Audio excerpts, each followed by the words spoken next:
To understand the current friction between the United States and China, don't look at warships or political speeches. Start in your kitchen. Pick up your microwave, your coffee machine, or even your phone charger. There is a high probability that somewhere on it you'll find those three words, Made in China. Even if that sticker is missing, many of the components inside, the wiring, the sensors, the capacitors, were likely produced there. For decades, the Western world operated under a comfortable assumption.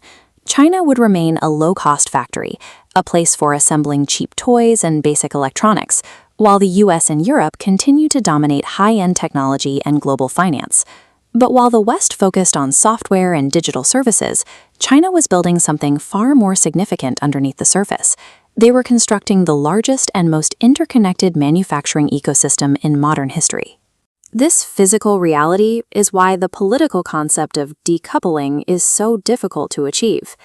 The Western economy is now so thoroughly tangled in this web of components that a clean break would require dismantling the foundations of global trade.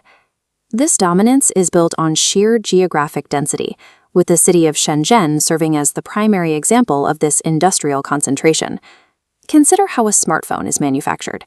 Globally, components are spread across continents, chips from Taiwan, displays from South Korea, batteries elsewhere.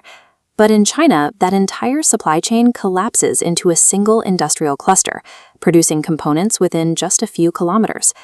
This proximity allows factories to adapt, iterate, and scale at a physical speed that global competitors struggle to match. We see the results of this strategy most clearly in the electric vehicle industry, where Western companies were caught almost entirely off guard. Legacy automakers in Germany, Japan, and the US felt secure in their mastery of gasoline engines. Early Chinese efforts were often dismissed as cheap or incapable of competing with established Western brands. Rather than trying to outbuild the West on traditional engines, China focused on the underlying EV supply chain. They aggressively secured everything from lithium processing to battery manufacturing and production. The industry's initial dismissiveness has turned into profound concern. Even Elon Musk, who once laughed at Chinese automotive ambitions, now warns they could become globally dominant without trade barriers. China has moved past simple imitation. Their control over the supply chain allows them to outproduce, underprice, and in many cases out-innovate legacy Western competitors. This shift triggered a semiconductor war, with Washington imposing export restrictions to slow China's technological progress. But those restrictions face a significant hurdle: human capital. China currently graduates more STEM specialists and engineers than the United States, Japan, Germany, France, and the UK combined. Faced with external pressure, China responded by investing hundreds of billions of dollars into domestic chip manufacturing, utilizing its massive workforce. Historically, putting heavy economic pressure on a nation with these kinds of resources often has a paradoxical effect. Instead of breaking under sanctions, it forces the country into rapid, aggressive innovation. This internal innovation is changing the center of gravity for the entire global economy.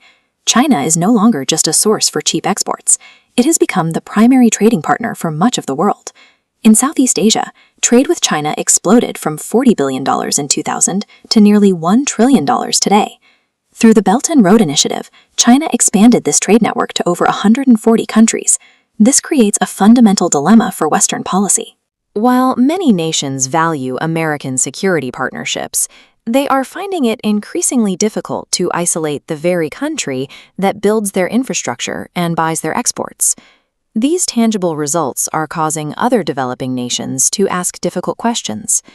They are looking at how China transformed from one of the world's poorest nations into an industrial superpower in just a few decades.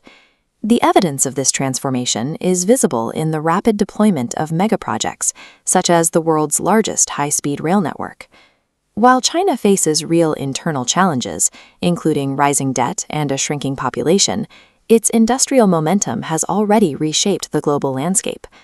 Policymakers in Washington are increasingly concerned that other nations will look at this industrial scale and decide that China's specific model of development is a more effective path to prosperity than the Western alternative.